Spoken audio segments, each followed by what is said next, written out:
कैसा लगे इंसान को कि कभी वो लड़की बन जाए, कभी लड़का बन जाए, कभी कोई बुरा इंसान, कभी अच्छा इंसान और कभी बच्चा बन जाए। यही मूवी मैं आज आपके साथ एक्सप्लेन करने वाली हूँ। पर उससे पहले अगर आप मेरे चैनल पर नए आए हैं तो चैनल को सब्सक्राइब करें, बेल आइकन को क्लिक करें ताकि आने वाली हर वीडियो का नोटिफिकेशन आप तक पहुंच सके। हेलो फ्रेंड्स, तो मूवी के स्टार्ट में हमें एक लड़का दिखाया जाता है जो हमसे अपनी स्टोरी को शेयर कर रहा है। वो बताता है कि जब वो सोकर उठता है तो वो हर रोज एक नया इंसान बन जाता है। कभी बूढ़ा बन जाता है, कभी बच्चा बन जाता है, कभी यंग लड़की बन जाता है, कभी एक यंग लड़का बन जाता है। उसकी बॉडी, उसका फेस, उसकी पहचान, सब कुछ चेंज हो जाता है। यहाँ तक कि वो फॉरनर भी बन जाता है। के साथ साथ उसकी आवाज और उसकी आईसाइट भी चेंज हो जाती है। इट्स मीन उसे जो भी बॉडी मिलती थी वो उसके एज के मुताबिक बन जाती थी।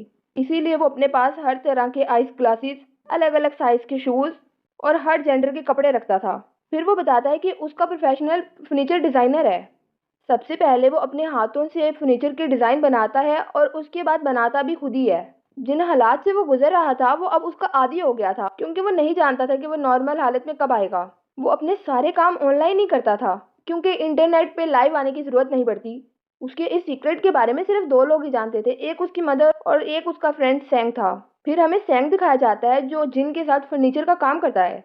असल में जो फर्नीचर डिजाइनर के अलावा बाकी काम थे, यानी कस्टमर डीलिंग, तो वो इस तरह के काम को देखा करता था। एक दिन सैंग जिन के घर आता है, उसको कहता है आज तुम एक हैंडसम इंसान बने हुए हो, तो चलो आज हम आउटिंग पे चलते हैं। वो दोनों एक क्लब में जाते हैं और वहां पर बहुत इंजॉय करते हैं। जिन एक लड़की के साथ सो रहा होता है और जब उसकी आंख खुलती है तो वो देखता है कि अब वो एक बूढ़ा इंसान बन चुका है। उसने अपने सारे फेसेस की वीडियोस एक लैपटॉप में कैप्चर की होती हैं। वो बताता है जब वो फॉरनर बनता है तो वो अपनी नेशनल लैंग्वेज को भूल जाता है। वो जो भी फॉरनर बनता है तो वो उसी की लैंग्वेज बोलता है, यानी चाइनीज, जापानीज वगैरह, जबकि वो लैंग्वेज उसने कभी सीखी भी नहीं होती। इस बदलती हुई आइडेंटिटी की वजह से उसको ना ही तो कभी कोई पसंद आया है और ना ही वो किसी के साथ फ्रैंक होता था। और इस बॉडी चेंजिंग की स्टार्टिंग आज से 12 साल पहले हुई थी, जब जिन 18 साल का हुआ था। फिर उसके एक पास्ट का सीन दिखाया जाता है। जब वो सोकर उठता है तो वो अपने आप को मिरर में देखता है। वो एक अजीब इंसान बन चुका होता है जिसे देख के वो खुद डर जाता है। वो सब कुछ जाकर अपनी मदर को बताता है तो उसकी मदर ये सब कुछ सुन के काफी हैरान होती है, लेकिन किसी तरह वो उसे संभाल लेती हैं और उसको सॉरी बोलती हैं। जिन बाकी लोगों की तरह एक नॉर्मल लाइफ नहीं गुजार सकता था, तो यही वजह थी कि उसको स्कूल को भी लीव करना पड़ता है। एक तरफ जब उसकी एज के सारे बच्चे स्कूल जा रहे थे तो दूसरी तरफ वो अपनी लाइफ को बैलेंस करने में बिजी रहा। एक दिन सैंग जिनके घर में कुछ सामान लेकर जाता है तो उसके घर का दरवाजा एक मिडिल एज लेडी खोलती है और वो सैंग को खाना ऑफर करती है। सैंग समझता है कि शायद वो जिन की मदर है, लेकिन फौरन वहां पर जिन की असल मदर आ जाती है। तब मुझे पता चलता है कि वो कोई और नहीं बल्कि वो जिन है। वो काफी हैरान हो जाता है, उसे यकीन नहीं आता ये सब कुछ क्या हो रहा है। फिर वो रियलिटी जानने के लिए जिन से कुछ क्वेश्चन करता है, जिसका सिर्फ आंसर जिन और सैंग को पता था। जिस पर वो लेडी सारे क्वेश्चन के आंसर सही दे देती है, जिस पर सैंग काफी हैरान हो जाता है और उस पर हंसने लग जाता है। इस इंसिडेंट के बाद सैंग हर रोज जिन के घर आता था और जिन एक नया इंसान ही बना होता था। वो दोनों बातें करते थे और हमेशा हंसते ही रहते थे। एक दिन सैंग बताता है कि जिस कंपनी में मैं काम कर रहा हूँ वहाँ का कंपनी का ओनर हमारे डिजाइन को चोरी कर रहा है। ये सुन के जिनको एक आइडिया आता है, वो अपने एक आइडिया को यूज करके खुद की ही एक कंपनी को स्टार्ट कर लेता है और उस कंपनी का नाम रखता है ALX। वो लोग ये भी डिसाइड कर लेते हैं कि जिन डिजाइन बनाएगा, फर्नीचर बनाएगा और सैंग जो है वो बाकी कस्टमर डीलिंग वगैरह करेगा। फिर एक दिन जिन फर्नीचर शॉप पर जाता है और वहां पर वो कुछ चीजें देख रहा होता है। इसी दौरान एक सो नाम की लड़की आ जाती है। वो लड़की उसी शॉप की वर्कर होती है।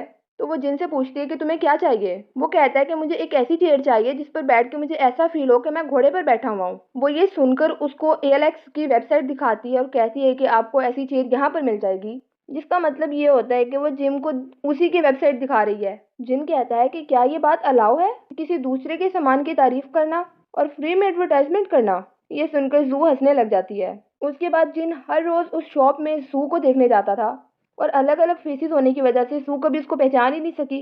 आहिस्ता आहिस्ता जिन को जू बहुत प्यारी लगने लग जाती है और उसे उससे प्यार हो जाता है। जिनके पास जू के शॉप के बहुत सारे विजिटिंग कार्ड जमा हो जाते हैं और वो अलग अलग कस्टमर बनकर वहां पर जाता है। एक दिन जिन जब एक हैंडसम लड़का बना होता है तब वो जू की शॉप पर जाकर कुछ चीजें परचेज करता है और वो किसी ना किसी तरह से जू को डिनर पर इनवाइट कर लेता है, लेकिन वो इसके लिए साफ मना कर देती है। तो जिन कहता है कि मैंने ये क्वेश्चन करने के लिए बहुत प्रैक्टिस की है और जिन की सिंसियरिटी नेचर को देखते हुए वो हाँ कर देती है। लेकिन जिन रेस्टोरेंट से खाना पैक करके उसको अपनी फर्नीचर फैक्ट्री में लेके आता है, वहां जाने से इनकार कर देती है। जिन कहता है कि ये लो मेरा सेक्रेटरी नंबर, मैं कोई गलत इंसान नहीं हूँ, लेकिन अगर इसके बाद भी तुम्हें कुछ भी गलत लगे तो तुम मेरी कंप्लेन कर देना।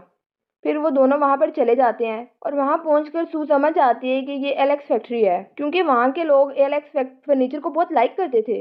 वो दोनों डिनर करते हैं और उसके बाद जिन उसको एक घर पे उसको छोड़ आता है। फिर वो अगले दिन दोबारा से मिलने का प्लान बनाते हैं। यहाँ पर प्रॉब्लम ये थी कि अगर जिन सो गया तो वो वापिस से तब्दील हो जाएगा, इसलिए वो हर 1 घंटे के बाद अलार्म लगा लेता है जहाँ पर वो सो ना सके और दूसरे कामों में बिजी हो जाता है। अब अगले दिन ये वापस से मिलते हैं और सू पूछती है कि तुम एलेक्स में क्या काम करते हो। तो वो कहता है कि मैं फर्नीचर डिजाइन करता हूँ। तभी सैंग भी वहां पर आ जाता है और वो दोनों उसको देखकर छुप जाते हैं, जिसके बाद सैंग और जू अपने अपने घर चले जाते हैं और जिन वहीं पर बैठ के काम शुरू कर देता है और खुद को जगा कर रखने की कोशिश करता है। अगले दिन वो वापस मिलते हैं और हम देखते हैं कि जिन काफी दिन से सोया नहीं है। पिछली रात जब वो जू को उसको छोड़ने के लिए उसे घर जा रहा था तो उसकी बस में ही आंख लग जाती है और जब उसकी आंख खुलती है तो वो देखता है कि वो एक बूढ़ा इंसान बन चुका है और वो देखता है कि जू उसका वेट कर रही है। वो वहां पर होने के बावजूद भी उससे मिल नहीं सकता और वो उसको मैसेज करके सॉरी कर देता है और वहां से चला जाता है। अब जिन यहाँ पर समझ जाता है कि उसकी ब्यूटीफुल लाइफ की एंडिंग हो गई है। जू का मैसेज आता है और वो कहती है कि तुम कहाँ हो, मैंने तुम्हारा बस स्टेशन पर बहुत वेट किया। जिन यहाँ पे डिसाइड करता है कि वो जू को बिना बताए ऐसे नहीं छोड़ सकता। अगले दिन जिन एक लड़की बना होता है और वजू को कहता है कि तुम मेरे साथ चलो, मैं जिन के बारे में सब कुछ जानती हूँ। वो उसको लेकर अपनी फर्नीचर फैक्ट्री में आ जाता है। जिन अपने सारी फेसेस की वीडियोस उसको दिखाता है। वो बताता है कि मैं एक लड़का हूँ, लेकिन जब मैं सोकर उठता हूँ तो मेरा जेंडर चेंज हो जाता है। तुम इतने दिन से जिसके साथ घूम रही हो वो कोई और नहीं बल्कि मैं ही हूँ। अब जू को इस बात पे यकीन नहीं होता और वो वहां से चली जाती है, लेकिन काफी दिन गुजर चुके होते हैं। जू अभी तक जिन को भुला नहीं सकी। उस टाइम पे जिन एक लेडी बना होता है। जू कहती है कि क्या तुम मुझसे वाकई ही प्यार करते हो, और अगर तुम मुझसे प्यार करते हो तो तुम्हें मेरी एक बात माननी होगी। मैं तुम्हारे साथ सोना चाहती हूँ, अपनी आंखों के साथ तुम्हें चेंज होते हुए देखना चाहती हूँ। सोते हुए जू से पूछ रही है कि ये तुम्हारे साथ कब से हो रहा है। वो अपनी सारी कहानी उसको एक्सप्लेन कर देता है। इस टाइम पे जू को पता चल जाता है जिनकी रियल एज 29 है और जू की भी सेम होती है 29। जू कहती है कि तुमने मुझे ही क्यों चूज किया। वो कहता है कि मैं अपनी इस कंडीशन का आदी हो चुका था, लेकिन तुम्हें देखने के बाद मैं अपनी फीलिंग्स पे कंट्रोल नहीं रख सका। उसके बाद वो सो जाते हैं और जब सुबह में सोकर उठते हैं तो वो देखते हैं कि जिन अब एक हैंडसम लड़का बना होता है। जिन काफी खुश हो जाता है कि सो सब कुछ जान के भी उसके साथ है। वो एक साथ ही रहते थे और एक हैप्पी लाइफ गुजार रहे थे। जिन जू से पूछता है कि क्या तुम मुझसे शादी करोगी, पर वो उसका कोई जवाब नहीं देती। फिर वो उसको उसके घर ड्रॉप करने जा रहा होता है और एक दफा फिर पूछता है कि क्या तुम मुझसे शादी करोगी। तो उसे गाड़ी रोकने का कहती है और उसको कहती है शादी कोई आम चीज नहीं है कि मैं एक ऐसे लड़के को पसंद करती हूँ जो हर रोज चेंज हो जाता है। ये सुनकर जिन कहता है कि मैं जब तुमसे दूर जाता हूँ तो मुझे अच्छा नहीं लगता। तो कहती है कि तुम अपने बारे में ही सोचते हो, तुम्हें पता है तुम कौन हो, तुम्हारी पहचान क्या है। आज मिरर में तुम्हारा फेस कुछ है, कल कुछ है, तुम्हें तो अपनी पहचान नहीं है। तुम्हें भी काफी टाइम लग जाता है कि तुमने आज कौन से शूज पहनने हैं, कौन से ग्लासेस पहनने हैं, कौन से कपड़े पहनने हैं। वो कहती है कि मैं ही बहुत मुश्किल से इस बात को समझती हूँ कि तुम जिन हो, तो मैं बाकी सब लोगों को कैसे बता सकूंगी कि तुम ही जिन हो। और जिन जू की बात को समझ जाता है। जू गाड़ी में आती है और अपनी टेंशन की मेडिसिन लेती है और फिर जू हॉस्पिटल में एडमिट हो जाती है और वहां पर जिन भी आ जाता है। पता चलता है कि वो डिप्रेशन पिल्स ले रही है। हाई डोज लेने की वजह से वो बीमार हो गई है और उसको इस बात का रियलाइज हो जाता है कि उसकी इस कंडीशन का सिर्फ और सिर्फ वही कसूरवार है। डिसाइड करता है कि वो भी उससे दूर चला जाए। वो रात को दोनों मिलते हैं और थोड़ी वॉक करने के बाद डिसाइड करते हैं कि आज हमें ब्रेकअप कर लेना चाहिए। कहते ही वो यहाँ से चला जाता है। अब ब्रेकअप करने से पहले जिन ने सू को एक चेयर बनाकर दी थी। वो चेयर को देख के और जिन को याद करके रोती रहती थी। 10 महीने गुजर जाते हैं और अब जू बिल्कुल नॉर्मल हो गई है। एक दिन जू की बॉस उसको वेबसाइट पर एक डिज़ाइन दिखाती है, जिसे देख के जू समझ आती है कि ये डिज़ाइन सिर्फ और सिर्फ जिन बना सकता है। उसकी बॉस कहती है कि डिज़ाइन बहुत खूबसूरत है और इस डिज़ाइन को तुमने हमारे लिए बनवाना होगा। फिर जू को ख्याल आता है कि अब तक वो सिर्फ लोगों के बारे में ही सोच रही थी कि लोग क्या कहेंगे, लेकिन असल में तो उसको उसके बगैर रहने की आदत ही नहीं रही। साथ ही वो उसको ढूंढने का डिसाइड करती है। जिनको दिखाया जाता है रिपब्लिक में डिजाइनर का काम कर रहा होता है। इसी लोकेशन का एक पर्सन बना हुआ था।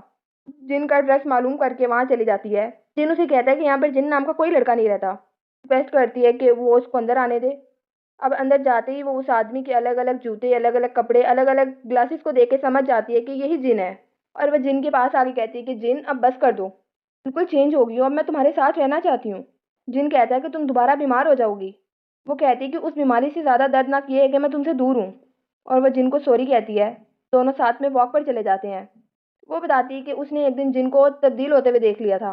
वो काफ़ी डर गई थी। उसने अपने आप को समझाने की काफ़ी कोशिश की, लेकिन नहीं समझा सकी। पर अब मैं समझ गई हूँ कि मैं तुम्हारे बगैर नहीं रह सकती।